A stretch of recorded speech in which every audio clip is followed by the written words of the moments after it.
نحمدہ ونصلی علی رسولہ الکریم۔ جرابوں پر مسح کرنے کا کیا حکم ہے؟ اس حوالے سے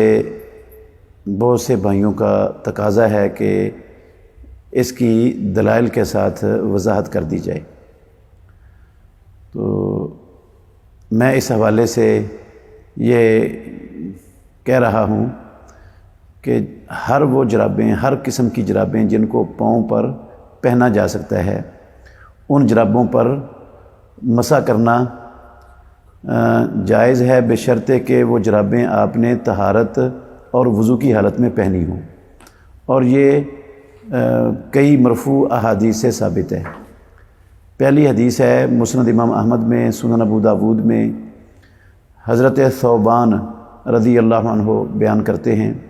کہ رسول اللہ صلی اللہ علیہ وسلم نے ایک دستہ کسی مشن کے لیے روانہ کیا، وہ واپس آئے تو انہوں نے سخت سردی کی شکایت کی، تو رسول اللہ صلی اللہ علیہ وسلم نے ان کو امرہم ان یمسحوا علی العصائب والتساخین، رسول مکرم صلی اللہ علیہ وسلم نے ان کو پگڑیوں پر اور تساخین پر، جو چیز پاؤں پر پہنی جا سکتی ہے پاؤں کی حفاظت کے لیے، ان پر مسح کرنے کا رسول مکرم صلی اللہ علیہ وسلم نے انہیں حکم دیا۔ یہ حدیث سند کے اعتبار سے بالکل صحیح ہے۔ بعض اہل علم نے اس پر یہ اعتراض کیا ہے، بعض لوگوں نے، کہ اس کی سند میں راشد بن سعد ایک راوی ہیں جن کا ثوبان رضی اللہ عنہ سے ثابت نہیں ہے، سماع ثابت نہیں ہے، لیکن یہ بات ان لوگوں کی درست نہیں ہے۔ اس لیے درست نہیں ہے کہ امام بخاری رحمۃ اللہ علیہ نے راشد بن سعد کا ثوبان رضی اللہ عنہ سے سماع ثابت ہونے کی تصریح کی ہے۔ انہوں نے لکھا ہے سمع راشد بن سعد من ثوبان و یعلا بن مرہ، راشد بن سعد نے ثوبان سے بھی سنا ہے اور یعلا بن مرہ سے بھی سنا ہے، تو جب سنا ہے راشد بن سعد نے ثوبان رضی اللہ تعالیٰ عنہ سے، تو یہ تو صریح نص ہو گئی ہے اس مسئلے میں کہ اس کے اندر انقطاع نہیں ہے۔ اور اگر چند منٹ کے لیے یہ تسلیم کر لیں کہ راشد نے سعد سے نہیں سنا، راشد بن سعد نے ثوبان رضی اللہ عنہ سے نہیں سنا، تو ان کی معاصرت ہی کافی ہے روایت کے متصل ہونے کے لیے، اور ان کی معاصرت تقریباً 18 سال کی ہے۔ امام مسلم رحمۃ اللہ علیہ نے صحیح مسلم شریف کے اندر اس بات کو خوب دلائل کے ساتھ ثابت کیا ہے کہ ہم عصر ہونے سے جو ہے نا وہ روایت کا اتصال ثابت ہو جاتا ہے۔ جو راوی ہم عصر ہوں، ایک دوسرے سے ان کی ملاقات ممکن ہو، تو سماع نہ بھی ہو، سماع کی صراحت نہ بھی ہو، تو وہ روایت متصل ہوتی ہے، وہ روایت منقطع نہیں ہوتی۔ اس کو آپ صحیح مسلم کے مقدمہ میں دیکھ سکتے ہیں۔ اس بنا پر یہ ثوبان رضی اللہ عنہ والی مسند احمد میں اور سنن ابو داود میں جو روایت ہے بالکل صحیح ہے، اور اس پر اعتراض یہ نہایت ہی کمزور ہے۔ دوسری روایت ہے ترمذی میں، ابو داود میں، مغیرہ بن شعبہ رضی اللہ تعالیٰ عنہ بیان فرماتے ہیں کہ رسول اللہ صلی اللہ علیہ وسلم یمسح علی الجوربین والنعلین، پیارے پیغمبر جرابوں پر اور جوتوں پر مسح کرتے تھے۔ یہ حدیث بھی صحیح ہے۔ امام ترمذی رحمۃ اللہ علیہ نے اس کو حسن صحیح حدیث قرار دیا ہے ترمذی شریف کے اندر۔ امام حاکم نے بھی صحیح کہا ہے، امام ذہبی نے ان کی توثیق کی ہے، البانی رحمۃ اللہ علیہ نے صحیح کہا ہے، اسی طرح اور بھی کئی محققین اور محدثین نے اس حدیث کو صحیح قرار دیا۔ بعض نے کہا نہیں، یہ حدیث شاذ ہے، اس میں جو حذیل بن شرحبیل ہیں وہ مغیرہ بن شعبہ رضی اللہ عنہ سے مسح علی الخفین کی روایت بیان کرتے ہیں، تو یہ روایت شاذ ہے، جبکہ یہ اس کو اس بنیاد پر شاذ قرار دینا درست نہیں ہے، کیونکہ مغیرہ بن شعبہ رضی اللہ عنہ سے حذیل نے دونوں روایتیں بیان کی ہیں، مسح علی الجوربین بھی اور مسح علی الخفین بھی بیان کیا ہے۔ یہ دو حدیثیں الگ الگ ہیں، یہ ایک ہی حدیث نہیں ہے، کیونکہ جو مسح علی الخفین والی روایت ہے اس میں سفر کا ذکر موجود ہے، اور جو مسا علی الجوربین والی روایت ہے اس میں سفر کا ذکر نہیں ہے، وہ الگ روایت ہے، یہ الگ روایت ہے، تو ایک ہی روایت نہیں ہے کہ جس میں اس کو جو ہے نا وہ شاذ قرار دے دیا جائے۔ ویسے بھی مغیرہ بن شعبہ رضی اللہ عنہ کے جو شاگرد ہیں انہوں نے مغیرہ بن شعبہ رضی اللہ عنہ سے مسح کی کئی احادیث روایت کی ہیں، ان میں سے ایک نے بعض لوگوں نے روایت کی ہے جرابوں پر مسح، بعض نے موزوں پر مسح، بعض نے پگڑی پر مسح، اور یہ ساری ہی روایتیں مغیرہ بن شعبہ رضی اللہ عنہ سے ثابت ہیں، اور ان میں کوئی تعارض نہیں ہے کیونکہ ہر ایک میں الگ الگ حکم ہے۔ یہ منکر اور شاذ روایت تب ہوتی ہے جب وہ ثقہ راوی اوثق کی مخالفت کرے، اور ان میں مخالفت ہے ہی نہیں ہے، تو یہ روایت بھی بالکل صحیح ہے اور مرفوع حدیث ہے۔ اس کے علاوہ حضرت انس بن مالک رضی اللہ تعالیٰ عنہ جو رسول مکرم صلی اللہ علیہ وسلم کے خاص خادم ہیں،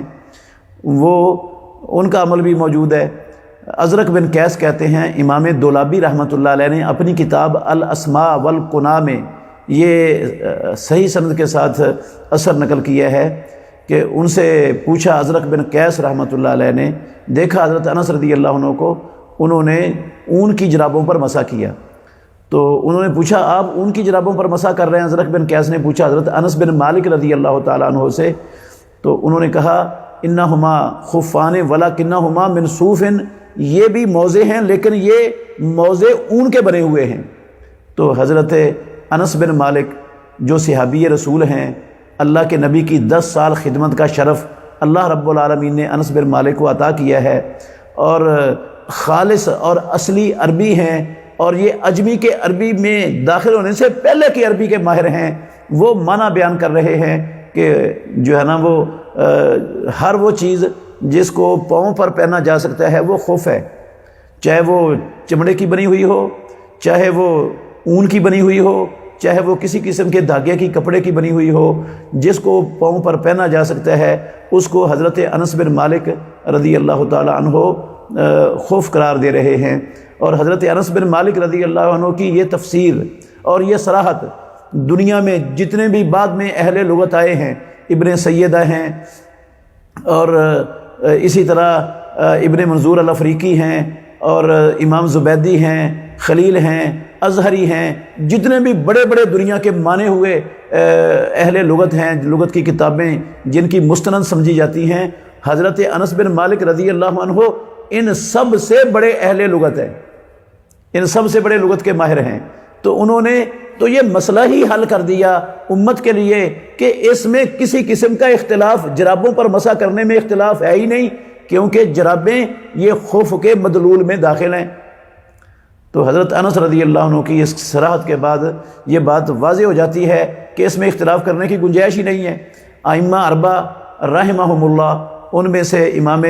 مالک رحمۃ اللہ علیہ، امام شافعی رحمۃ اللہ علیہ، امام احمد بن حنبل رحمہ اللہ، وہ ہمیشہ سے جرابوں پر، اون کی جرابوں پر، دھاگے اور کپڑے کی جرابوں پر مسح کے قائل تھے،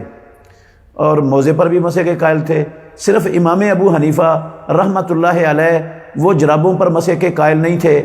وہ کہتے تھے کہ یا تو موزوں پر مسح ہو سکتا ہے، یا موٹی جرابیں ہونی چاہیے، یا جو ہے نا اس کے اوپر نیچے چمڑا لگا ہونا چاہیے، تو پھر اس پر مسح ہو سکتا ہے۔